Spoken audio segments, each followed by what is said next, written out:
Hello everybody and welcome to the video.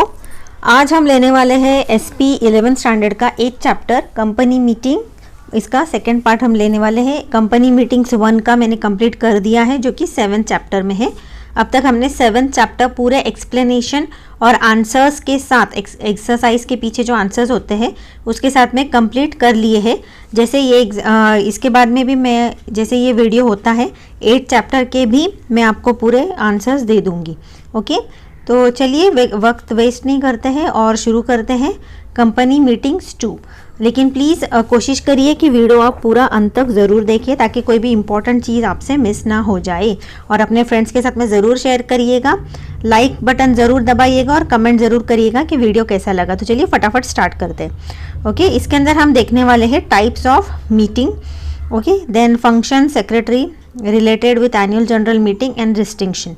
तो चलिए start करते हैं with introduction. In joint stock company there is separation of ownership and management. अभी जैसे कि हमने पिछले हमारे वीडियो में देखा था कि जॉइंट स्टॉक कंपनी के बारे में हमने पढ़ा था, इजंट इट। तो उसके अंदर हमने क्या देखा था कि in a joint stock company there is separation of ownership and management. अभी कई बार ऐसा होता है ना, ओनरशिप का मतलब क्या होता है, जो भी इक्विटी शेयर होल्डर्स होते हैं, ओके, जो भी शेयर होल्डर्स होते हैं they are the owners of the company. ये मोस्टली जो at the time of formation of the company, जब कंपनी बनाई जाती है ना, फॉर्म की जाती है, तो कौन बनाता है, फाउंडर्स वगैरह सब मिलकर कंपनी को बनाते हैं और उसको रजिस्टर ऑफिस में रजिस्टर करने जाते हैं। तो क्या होता है, जितने भी जो फाउंडर्स होते हैं ना वो आपस में इक्विटी शेयर्स बांट के ले लेते हैं, है ना। कुछ तो प्रूफ होना चाहिए कि हम क्या है हमारे पास, कि हम उसके ओनर है। तो ये शेयर नाम की चीज़ इन्वेंट की गई, ओके, ताकि ओनर के पास कुछ तो बाबा ऐसा भरोसे वाली चीज़ हो कि उनको एक टाइटल मिल सके ओनरशिप का, इजंट इट। उसके बाद में क्या हो जाता है, ये जो लोग होते हैं अभी उन्होंने स्टार्ट तो कर दिया, उसके बाद में बहुत सारे लोग जुड़ते भी चले जाते हैं कंपनी में, है ना। जैसे कंपनी का आपने न्यूज़पेपर में देखा होगा कि एडवर्टीजमेंट आता है कि इशू हुआ है इतना शेयर्स का, अगर कोई इंटरेस्टेड है खरीदने के लिए तो आ सकते हो, परचेस कर सकते हो वगैरह, है ना। तो ऐसा होता है, लेकिन ज़रूरी थोड़ी आपको पूरा कंपनी चलाने का नॉलेज भी हो, है ना। या फिर आप ऑलरेडी कोई बिजनेस कर रहे होंगे आपका अपना, या तो कोई सर्विस कर रहे होंगे, आप कोई जॉब कर रहे होंगे, तो आप अपना सब काम छोड़ के वहां तो कंपनी में जाके बैठ नहीं सकते ना, डे टू डे वर्किंग उसका देखने के लिए। इसीलिए अभी उनको तो पैसे की जरूरत है, कंपनी को चलाना भी है, तो इस हिसाब से वो क्या करते हैं, कुछ शेयर्स इशू तो कर देते हैं जिसके जो कि आप लोग या हम जैसे लोग खरीद लेते। अब खरीद लेते तो ऐसे तो दुनिया भर में बहुत सारे लोग खरीदते, मतलब पूरे इंडिया में अगर निकालते हैं वो शेयर्स तो पूरे इंडिया के किसी भी कॉर्नर का आदमी किधर का भी शेयर खरीद सकता है ना। क्योंकि मैं एक इंडिया की ये हूँ, इंडियन हूँ मैं, मेरे पास एक रेसिडेंटशिप है इंडिया की, तो मैं खरीद सकती हूँ किधर भी बैठ के। अभी लेकिन मैं अगर सब जगह कहीं कंपनी कोई और स्टेट में है और मैं कहीं और हूँ तो मैं तो जाके उसका वर्किंग देख नहीं सकती। लेकिन हाँ, मेरे को पूरा राइट है कि पूरा डे टू डे वर्किंग जो भी हो रहा है उसका मुझे इन्फॉर्मेशन ज़रूर मिले, और अगर मेरे से होता है कि मैं कंपनी को किसी तरह से हेल्प कर सकूँ, उन्हें सलाह दे सकूँ, या उसके वर्किंग में किसी तरह का मेरी कुछ एक्टिविटी से उनको मदद हो रही है, तो मैं वो मेरी मर्जी से कर सकती हूँ, मुझे कोई फोर्स नहीं कर सकता। ओके, अगर मैं शेयर होल्डर हूं तो इसीलिए क्या किया गया, ये जो ओनरशिप है और मैनेजमेंट है ये दो चीजों को अलग अलग डिवाइड कर दिया गया। लेकिन अभी कंपनी के शेयर्स तो मैंने खरीद लिए, लेकिन उसको चलाएगा कौन? अगर कंपनी ठीक से चलेगी ही नहीं, उसको कोई प्रॉफिट होगा ही नहीं, तो कौन इंटरेस्टेड होगा उसका शेयर्स खरीदने में, है ना। तो इसीलिए अगर वो कंपनी को ढंग से ठीक से चलाना है तो उसके लिए हमें किन लोगों की ज़रूरत होगी, कुछ ऐसे बंदों की जो प्रॉपरली इफिशिएंटली कंपनी का वर्क भी देखे और उसको ज़्यादा से ज़्यादा प्रॉफिट मिले। उसका गुडविल भी अच्छा होना चाहिए। गुडविल मतलब क्या, उसका सोसाइटी में नाम भी अच्छा होना चाहिए उस कंपनी का। जैसे कि टाटा सर का कंपनी तो बहुत अच्छा है, लेकिन अगर एज अ पर्सन उनको देखोगे ना तो बहुत लोग उनको रिस्पेक्ट करते, वो बस वो आदमी को देखोगे तो एकदम रिस्पेक्ट की भावना आ जाती है, इजंट इट। उनका नाम है क्या, इनका दिल भी अच्छा है बाबा, मतलब कंपनी का एक वो गुडविल बन गया है उस आदमी के वजह से, उस इंसान के वजह से, रतन टाटा की वजह से, इजंट इट। तो ये भी एक चीज होती है कि हर जगह से आपका अच्छा होना चाहिए कंपनी को, तभी लोग इंटरेस्ट बताएंगे खरीदने के लिए और उस हिसाब से शेयर के भाव भी बढ़ते। शेयर के भाव बढ़ेंगे तो आपके पास, कंपनी के पास का पैसा भी आएगा। तो इसीलिए डे टू डे वर्किंग के लिए हमें प्रॉपर एफिशिएंट मैनेजमेंट होना चाहिए, जिसके अंदर डायरेक्टर्स वगैरह मैनेजर सब कुछ हो गए, जो कि हमने पिछले वीडियो में देख लिया, इजंट इट। तो आई होप इतना आपको समझ गया होगा। इसीलिए ओनरशिप डिफरेंट है एंड मैनेजमेंट को डिफरेंट कर दिया गया, ये दो टॉपिक को दो अलग कर दिया गया जॉइंट स्टॉक कंपनी के रिलेशन में। ओके, ताकि ओनरशिप का ओनरशिप भी मेंटेन रहे और मैनेजमेंट का मैनेजमेंट भी अच्छे से चलते रहे। Hence there is a need to conduct meetings of the shareholders and board of directors। अभी इसीलिए ज़रूरत है कि अगर मैं एक कंपनी की ओनर हूँ तो मेरा पूरा राइट है कि कंपनी में क्या वर्क चल रहा है, डे टू डे एक्टिविटी हो भले हो या जो भी एक्टिविटी चल रही कैसी चल रही, मेरा पूरा राइट है जानने का। और किसका काम है बताने का, बोर्ड ऑफ डायरेक्टर्स का। तो वो क्या होगा, hence there is a need to, इसीलिए एक मीटिंग, ये जो वर्ड है मीटिंग इन्वेंट की गई ताकि एक मीटिंग या फिर एक शॉर्ट ऐसा मिलाप अटेंड बनाया जाए जहां पर share holders and board of directors साथ में आए और पूरा का पूरा डिस्कशन हो, जो भी ब्यौरा वो है वो मेरे सामने रखे, शेयर होल्डर के सामने। मुझे कोई प्रॉब्लम होगा तो मैं प्रॉब्लम रेज करूंगी, अगर मेरे पास कोई चीज का सोल्यूशन होगा तो मैं बताऊंगी। ओके, ऐसा है। Several types of share holders meetings and directors meetings are conducted by the company. अब बहुत सारे टाइप की मीटिंग्स यहाँ पर होती है शेयर होल्डर्स और डायरेक्टर्स को बीच में। तो अब क्या टाइप की मीटिंग है, चलो वो देख लेते हैं। ओके, कंपनी मीटिंग्स के अंदर बहुत सारे टाइप की मीटिंग है। शेयर होल्डर्स मीटिंग होगा, डायरेक्टर्स मीटिंग होगा, क्रेडिटर्स मीटिंग होगा। ओके, अभी क्रेडिटर्स वो लोग होते हैं जिनके पास से मैंने उधार लिया है या कंपनी ने मेरी उधार लिया है, वो हो गए क्रेडिटर्स, उनके साथ में भी मीटिंग करना होगा। डायरेक्टर्स मीटिंग, डायरेक्टर्स बैठ के आपस में कंपनी का वर्किंग डिसाइड कर सकते हैं। और शेयर होल्डर्स मीटिंग वो जो मैंने अभी आपको पहले एक्सप्लेन किया वो सब कुछ। ओके, देन अभी शेयर होल्डर्स के अंडर क्या आएगा, जनरल मीटिंग आएगा और क्लास मीटिंग आएगा। एंड जनरल मीटिंग के अंदर दो टाइप की और मीटिंग्स है, annual general meeting and extraordinary general meeting. और डायरेक्टर्स मीटिंग के अंडर क्या आता है, बोर्ड मीटिंग्स आएगा और कमिटी मीटिंग्स आएगा। ओके, आगे और देख लेते हैं, शेयर होल्डर्स मीटिंग के बारे में थोड़ा और जान लेते हैं। तो चलिए देख लेते हैं। Share holders participate in management of the company. they exercise their rights to manage the company by participating in shareholders meeting। अभी कंपनी का देखो, मैं ओनर हूँ तो मैं भी काम कर रही हूँ, ऐसा तो दिखाना है बाबा, क्योंकि मेरा ही कंपनी हो जाएगा, isn't it? मैं भी कहीं ना कहीं ओनर हूँ तो, लेकिन भले मैं पर्सनली जाके काम नहीं कर रही हूँ। ओके, लेकिन कहीं ना कहीं तो बताना होगा कि मैं कुछ तो कर रही हूँ, है ना। तो उसके लिए क्या करेंगे, मीटिंग अरेंज करेंगे और उसके अंदर मैं पूरा उनका अप टू डेट पूरा नॉलेज ले लूंगी। तो ये इस तरह से मैं क्या कर रही हूँ, मैं पार्टिसिपेट कर रही हूँ कंपनी के वर्किंग में भी, है ना। तो इसी तरह से मैनेजमेंट में भी मैं पार्टिसिपेट कर रही हूँ, क्योंकि अगर मैंने कुछ डाउट्स निकाले तो इजंट इट, मैं मैनेजमेंट के ऊपर पॉइंट आउट कर रही हूँ कि मुझे ये ठीक नहीं लग रहा है, आप दूसरे का स्टेप लो ये चीज़ करने के लिए। अगर मुझे कोई टास्क ठीक से करता हुआ नहीं नज़र आ रहा है कंपनी में तो मैं उसको फिंगर पॉइंट करूँगी और वो अपने स्टेप्स बदल देंगे ताकि हमको अच्छा रिजल्ट मिले। Okay, then they exercise the right to manage. किस तरह से वो पार्टिसिपेट करते हैं कंपनी के अंदर, तो they exercise the right to manage the company by participating in shareholder meeting. Shareholder meeting के अंदर पार्टिसिपेट करके शेयर होल्डर्स अपना बताते हैं कि वो भी कंपनी के अंदर कुछ अपना पार्ट प्ले कर रहे हैं। Share holders meetings are arrange to discuss on various issues and arrive of decisions. Okay, then general meeting क्या है उसके अंदर देख लेते हैं। These are meetings of equity share holders of the company. Okay, equity share holders, there are two types of general meeting, annual general meeting and extra ordinary general meeting.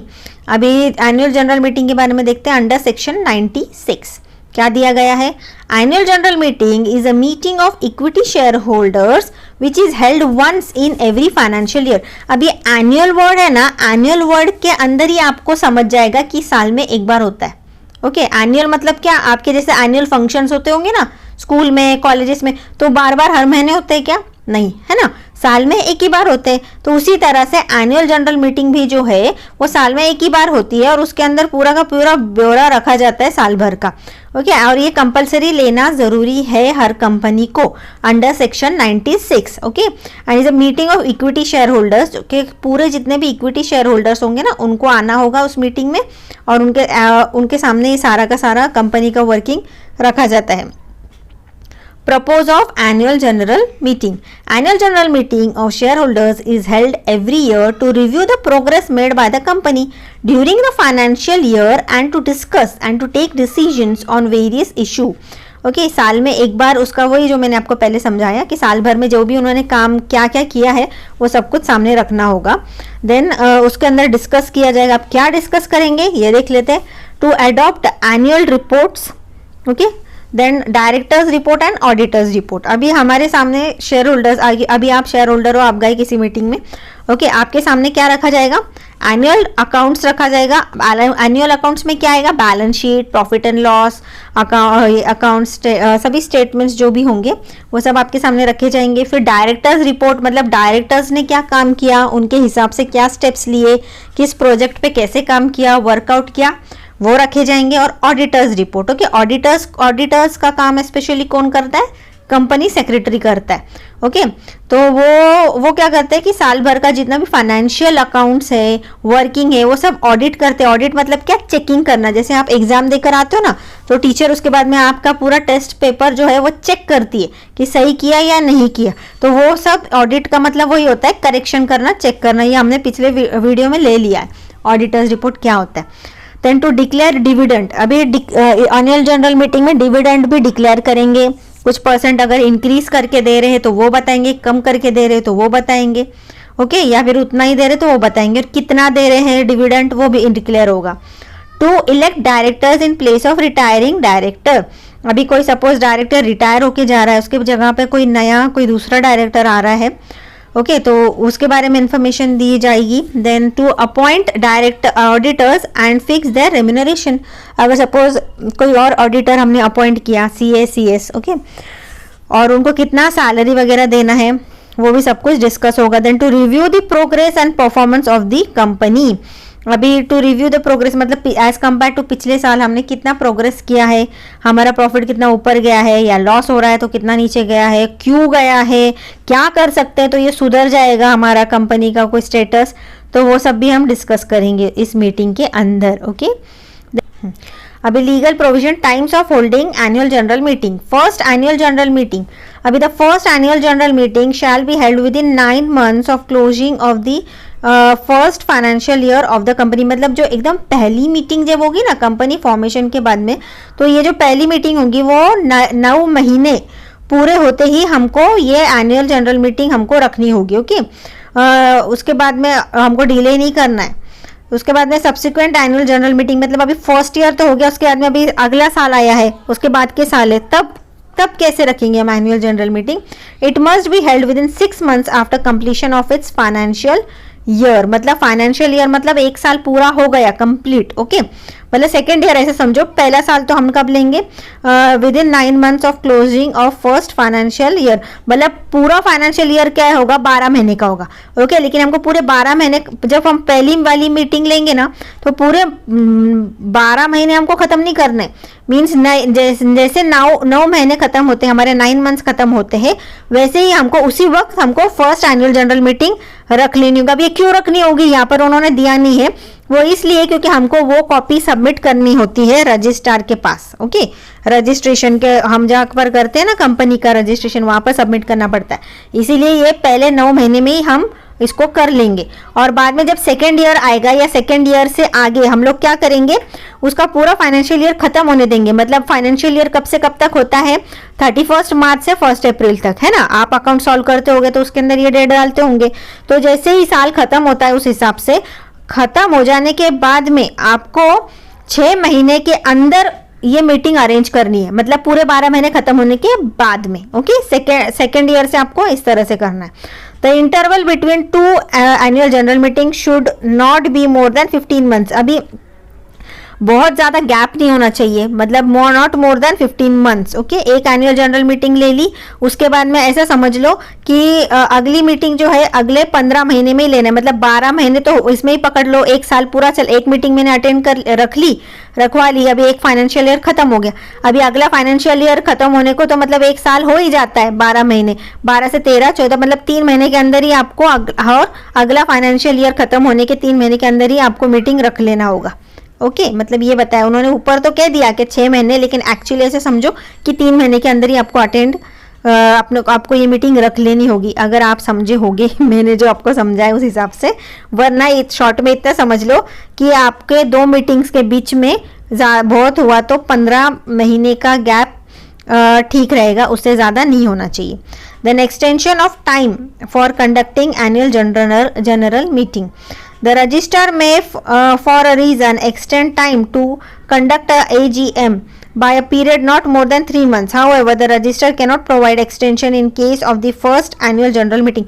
अभी जो अगले साल जो सेकेंड ईयर पास से अगर suppose आपको थोड़ा देर हो जाता है तो द रजिस्टर में for a reason extend time to conduct annual by period not more than 3 months. मतलब ये जो कॉपी होती है ना आपको रजिस्टर के पास सबमिट करना पड़ती है ना एनुअल जनरल मीटिंग का, लेकिन अभी सपोज अभी इन्होंने ऊपर क्या दिया था कि 6 महीने से ज़्यादा आपको लेट नहीं होना चाहिए, है ना, एनुअल जनरल मीटिंग का अगले साल से सेकेंड ईयर से।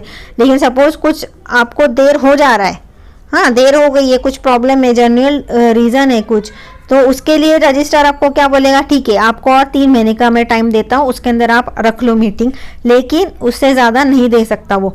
लेकिन ये चीज़ कब से आपको लागू होगी, सेकेंड ईयर से। फर्स्ट ईयर में कंपलसरी आपको 9 महीने के अंदर ही मीटिंग रखनी है, उससे ज़्यादा नहीं, उसको वहाँ पर वो कोई आपको एक्सटेंशन नहीं देगा, फर्स्ट ईयर में बिल्कुल नहीं, सेकेंड ईयर से ठीक है। 1% company is exempted from provision of AGM, जो 1% कंपनी है उसको एनुअल जनरल मीटिंग रखने का कोई ज़रूरत नहीं है, क्योंकि वो एक ही बंदा है, उसको कोई ज़रूरत ही नहीं है। Then authority to convene meeting, the board of directors is the proper authority to convey annual general meeting. अब जो बोर्ड ऑफ डायरेक्टर्स होते हैं ना उनका काम है ये सब मीटिंग रखने का और सब देखने का, ठीक है। Notice, the secretary should send 21 clear days notice to all members of the company at the registered address by post और थ्रू इलेक्ट्रिक मोड। मतलब ये हमने पिछले वीडियो में भी देखा है कि 21 डेज के पहले ही नोटिस चला जाना चाहिए मेंबर्स को मीटिंग के बारे में, ताकि वो एजेंडा के ऊपर थोड़ा सोच सके, वो आ सकते हैं नहीं आ सकते, नहीं आ सकते तो प्रॉक्सी को अपॉइंट करके कर सकते हैं। प्रॉक्सी का जो लेटर सबमिट करना पड़ता है कितने दिन पहले, ओके, कि हम लोग अगर 15 दिन पहले उसको सबमिट करना पड़ेगा कि मैं अटेंड नहीं कर सकता हूँ, प्रॉक्सी अटेंड करेगा, वो सब के लिए, okay. Then date, time and place of annual general meeting. Annual general meeting shall be called during business hours between 9 AM to 6 PM on any day. Okay, अभी इसका जो टाइम बताया वो 9 बजे से लेके 6 बजे तक, ऑब्वियसली ये ऑफिस टाइम ही होता है, तो इसके बीच में रखना चाहिए, बिजनेस डेज में ही रखना चाहिए, सैटरडे संडे नहीं रखना चाहिए। That is not a national और नेशनल हॉलीडे भी नहीं होना चाहिए उस वक्त। And shall be held either eight the registered office of the company, कोई रजिस्टर्ड ऑफिस जो होगा जहाँ पर आपने रजिस्ट्रेशन करवाते वक्त जो एड्रेस दिया होगा रजिस्ट्रार को, वहाँ पर ये मीटिंग रखो, या फिर at some other place within the city और village in which the registered office of the company situated, या फिर जिस शहर में आपका रजिस्टर ऑफिस सिचुएटेड है उसी शहर के अंदर आप कहीं और पे भी रख सकते हो, लेकिन रखना उसी शहर में। Then quorum, according to Companies Act 2013 the quorum of AGM of a public company is as under। quorum मतलब क्या, कम से कम कितने लोग प्रेजेंट होना चाहिए एनुअल जनरल मीटिंग के अंदर, वो उसके बारे में बताया है। तो number of share holders and quorum not more than 1000, मतलब 1000 लोगों का कंपनी अगर है तो 5 मेंबर रहना चाहिए, है ना, कंपलसरी मीटिंग में। अगर 1000 और 5000 के बीच में है तो 15 लोग अटेंड होना चाहिए, 15। और अगर 5000 से ज़्यादा मेंबर्स है तो एटलीस्ट 30 मेंबर्स कोरम, उतना मतलब उतने मेंबर्स मीटिंग में प्रेजेंट होना चाहिए। अगर उतने नहीं है तो मीटिंग कैंसिल करना पड़ेगी। For private company minimum 2 members should be personally present, private company के लिए 2 मेंबर भी चलेंगे। Then adjournment of a meeting, annual general meeting is adjourned in absent of quorum. वही मैंने आपको बताया, अगर कोरम नहीं है, इतने पूरे लोग नहीं आते हैं, 5, 15, 30 ये जो बताया है प्रॉपर, उतने मेंबर्स अगर प्रेजेंट नहीं है तो वो नहीं होगी meeting. It is held on the same date place time in next week, और अगर वो उतने लोग नहीं आ पा रहे तो उसी तरह के डेट टाइम और प्लेस के अगले हफ्ते उसी डेट पर, मतलब अगर जो भी डे होगा, मंडे ट्यूसडे जो भी डे होगा, अगर मंडे को रखा है तो अगले हफ्ते मंडे को ही उसी प्लेस और उसी टाइम पे रखा जाएगा। Default, if the annual general meeting is not held as per the provision of the act और instruction of central government, central government ने कुछ रूल्स लेट डाउन किया है सेंट्रल गवर्नमेंट ने कि इस तरह से आपको करना है meeting, it is called as default in holding annual general meeting. और ये बाय डिफॉल्ट, वैसे वो जो तरीके उन्होंने बताए ना वो फॉलो करने ही जो गाइडलाइंस और रूल्स बताए हैं सेंट्रल गवर्नमेंट ने, ओके। ऐसा नहीं है कि आपको कोई स्पेशल इन्फॉर्मेशन का नोटिस दिया जाएगा और ऐसे तरह से रखो आप मीटिंग, ऐसा नहीं है। जो उन लोगों ने लेट डाउन कर दिए हैं, आपको अगर पता है तो फॉलो करो, नहीं करोगे तो वो उसको इनवैलिड कहा जाएगा। The company and every officer of the company who is in default और पनिशेबल विथ फाइन। डिफॉल्ट में अगर आप हो, सही तरह से कंडक्ट नहीं कर रहे हो, तो आपको फाइन भी बैठेगा। फाइन में भी up to 1 lakh and in case of continuing default with further fine which may extend up to 5,000 per day। अगर सपोज आपको जो ड्यूरेशन बताया है कि फर्स्ट एनुअल जनरल मीटिंग जो है 9 महीने के अंदर, 9 महीने पे होना चाहिए, दूसरा एनुअल जनरल मीटिंग जो है वो पूरा साल खत्म होने के 6 महीने के अंदर कंडक्ट करना है। अगर 6 महीने के अंदर नहीं कर रहे हो, रजिस्ट्रार को अगर आप लेटर नहीं लिख रहे हो कि हमारी ऐसी प्रॉब्लम है, और वो आपको अपॉइंटमेंट लेटर बाबा दे रहा है, लेटर कि चलो मैं एक्सटेंशन देता हूँ 3 महीने का, और फिर भी आप प्रॉपर तरीके से नहीं जा रहे हो, मीन्स आपने रजिस्ट्रार को कांटेक्ट भी नहीं किया, कुछ बोला भी नहीं और कुछ एक्सटेंशन नहीं लिया है, वो मोर देन 3 महीने हो गए, फिर भी आपने नहीं रखा एनुअल जनरल मीटिंग, तो आपको 1 लाख रुपए का फाइन बैठेगा। और फिर भी अगर आप नहीं सुन रहे हो तो 1 दिन का आपको 5,000 का फाइन बैठेगा।